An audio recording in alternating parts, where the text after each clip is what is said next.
Hey everybody, let's address collisions in multiple dimensions.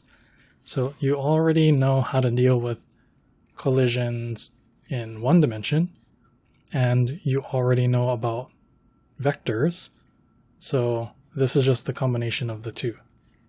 So for example, let's say you have a wind turbine spinning, and then it suddenly breaks apart and goes flying in different directions.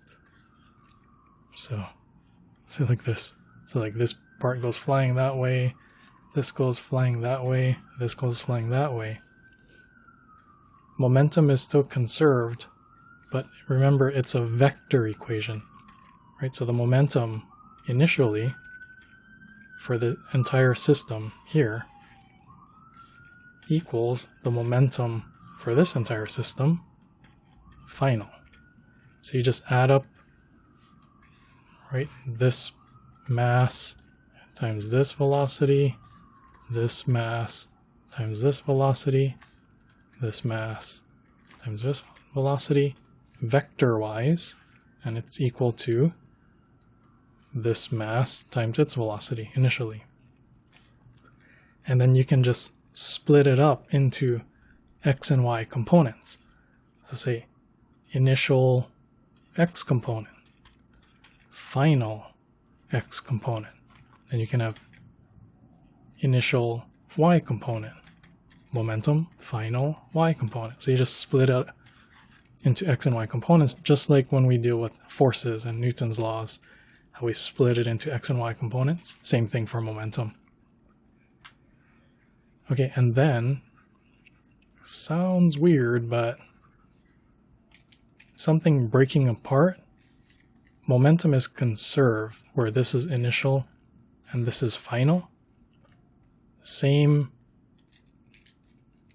equation if, let's say, these three pieces went flying toward each other and collided. Right, so let's see, these three pieces fly toward each other. So this is before. And then after, they collide, and then they're all stuck together like this. Right? So it's the same momentum equation. Now this time, this is initial, and this is final. Of course, in reality, we wouldn't really see it happen in that order, in that direction. Analogous to, like, say if you had, let's say, like, hot coffee and cold milk, and then you mix together your hot coffee and cold milk, and then you have warm milky coffee. So let's say however much energy you had here, I'll just make a number like 10 joules, and here I'll call it -3 joules. 10 minus 3 is 7. So 10 minus 3 is 7. Is 7 equal to 10 minus 3? I mean, yeah, the math, as far as energy is concerned, 7 equals 10 minus 3. But how about the direction? Can you take warm, milky coffee and split it into just cold milk and hot coffee? Not really, right? The order matters. So it's a different thing dealing with just energy, dealing with just momentum, and something like the order or disorder, which we can quantify as some kind of entropy. So we'll save that for another semester when we talk about thermodynamics. So let's start with maybe a simple example of a collision in multiple dimensions. Let's say 2 dimensions. Say I have a mass here going this way at some angle. And then I have another mass here going this way at this angle. And they collide and stick together. And I want to know, what is this final velocity?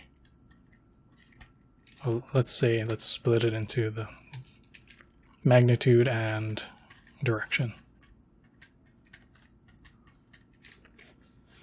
Okay, so how do you do this? We just pick coordinates. So let's say I'll call this x and y. And we'll just split up the conservation of momentum into x and y components. So for the x component, initial, final. So the x component of this, m1, v1, cosine theta 1. The x component of this, m2, v2, cosine theta 2.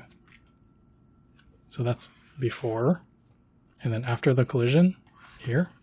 So equals, they're stuck together, m1 plus m2. And I'll just say the x component of this. I'll just call it vf x component. Okay, and then now the y components, initial y, final y. Okay, so the y component of this, I have y here, so this will be negative m1 v1 sine theta 1. The y component of this, m2 v2 sine theta 2. And then the y component of this, which I'll just call vfy.